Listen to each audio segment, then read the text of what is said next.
Hello everyone and welcome guys to another video. In today's video I will be showing you guys how to get the structure block and how to use the structure block. A quick disclaimer, the only way to get a structure block is in creative, so there's no way in getting this in a legit survival world. And even in creative you can't get it from the inventory itself.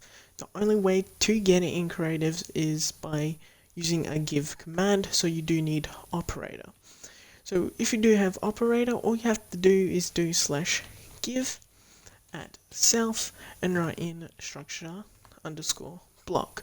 Once you enter that, you will get the block, structure block. And that is literally how you get the structure block.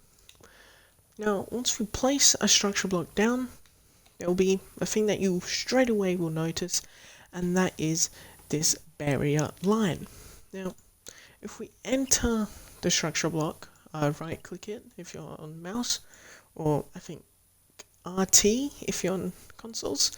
Anyways, once you clicked on the structure block, you will see this UI. The first thing that will you can tell is this little showcase of what's in the barrier.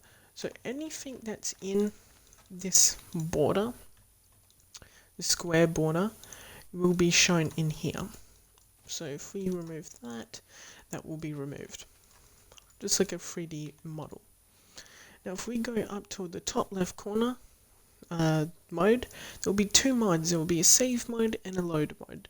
Let's talk about the save mode real quick and all the functions it has. Let's do the structure name first. The structure name is the most important thing, because if you forget the structure name, you have to like rewrite the whole thing. Well, you can't. If you forget the structure name, you can't place it anywhere else, because you need to know the structure name, if that makes any sense. So for the sake of this video, I'm just going to call it test 1 with a capital T. Now there's size and offset. Now before I talk about size and offset, the first thing you should notice is that these lines, there's 3 lines on this border: a blue line, a red line, and a green line.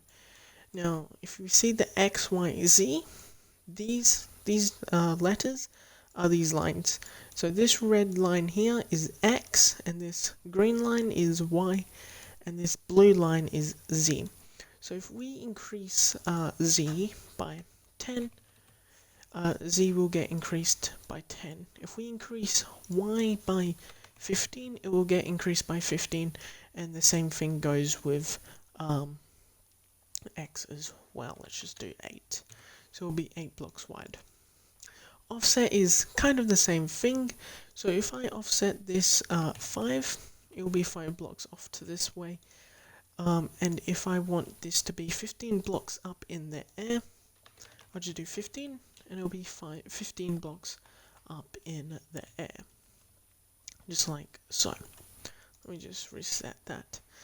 The detect thing, I don't know what detect does, so if you know what detect does, please comment below, because I have no clue. The next things is include entities and remove blocks. Include entities is pretty simple. So pretty much if you drop entities or mobs or armor stands and all that kind of stuff that's in this border, it will show here. Now a lot of people don't want to be copying items, so all you have to do is just click that off and all entities will be gone. Now same with remove blocks. If we press remove blocks and enable it, all blocks will be removed. So if you don't want anything to be shown, you just turn both off and you will just see the border itself. And that's how simple that is. The next thing is, let me actually get these items real quick. The next thing is redstone save mode, and there's 2 options: save in memory and save to disk. Now to be honest with you, it doesn't really matter what you do. I recommend just leaving it to save in memory, but a quick disclaimer, sometimes you do have to switch it to save to disk. For example, this structure block here, this one here, has to be saved to disk, because if it's not, I just started then, if it's not on save to disk, the whole thing will just mess up and will not work every time you relog. So it kind of depends on what you're doing, but I recommend just leaving as it is if you're just going to copy stuff and paste stuff. The next thing is the show bounding box, and this is pretty simple. If I turn it off, the bounding box will be removed. So we'll just see the command. So let's just name this real quick, test1, and let's build a little structure. The structure can be whatever you want. So let's just build something simple, a little stone structure, just like so. So let's say we want this over there. All we have to do is go and press save. So we will press save, and it should say structure saved if it worked. There's this reset button, and I believe the reset button just removes everything. I'm not 100% sure. Removes all the stone and all that. Actually, no, it doesn't. It just resets all the options here, I believe. So we saved this. Let's say we wanted to place it here in this area. All we have to do is switch the mode to load, and there will be new options. But right now, let's just press load, and your structure will load in. Remember the name test1, the same as this one here. So if, for example, if I change this to test2, it will not work, and I couldn't press 2. But if I press 1, it will work. So let's see the options in the load option. The first option is offset. Offset is pretty simple, and all it does is pretty much, if you offset it, like once again same thing, offset it by 5, it will be 5 blocks this way on offset. And if I want to paste this in like 15 blocks high in the sky, all I have to do is 15 blocks in the sky. I mean, write 15 in there, and it'll be 15 blocks up in the sky. Simple as that. Include entities and remove blocks. Once again, this is the same thing as I told you earlier, so I'm just going to ignore those. The next option is quite an interesting one, and I don't know how useful this can be. So right now it is on 100. Now, if we change this to 20% and load it, only 20% of the structure will load. And if we just remove this and change it to 65%, just like so, only 65% of the structure will load. So pretty much whatever percent this is on, so if I do like 90%, 90% of the structure will load in. How useful this can be, I have no clue, but you guys could find something useful for that. So let's just leave that. Seed, to be honest with you, I don't know what the seed means or does. I don't think it tells you the seed that you're on, because this has changed multiple times, so I don't know. Rotation, on the other hand, is quite a simple thing. If we want to rotate this 90 degrees, 180 degrees, or 270 degrees, all we have to do is, like, for example, 90 degrees, we load it, and it will go 90 degrees, just like so. And if we want it to go 270 degrees, it will go 270 degrees. The next thing is mirror X and Y. I mean, mirror X and Z. Sorry guys, but I don't know what this does. I think it just flips something around. I'm not 100% sure, so yeah. I'm sorry, I don't know what it means. The next thing though, I do know what it means, and that is the animation mode.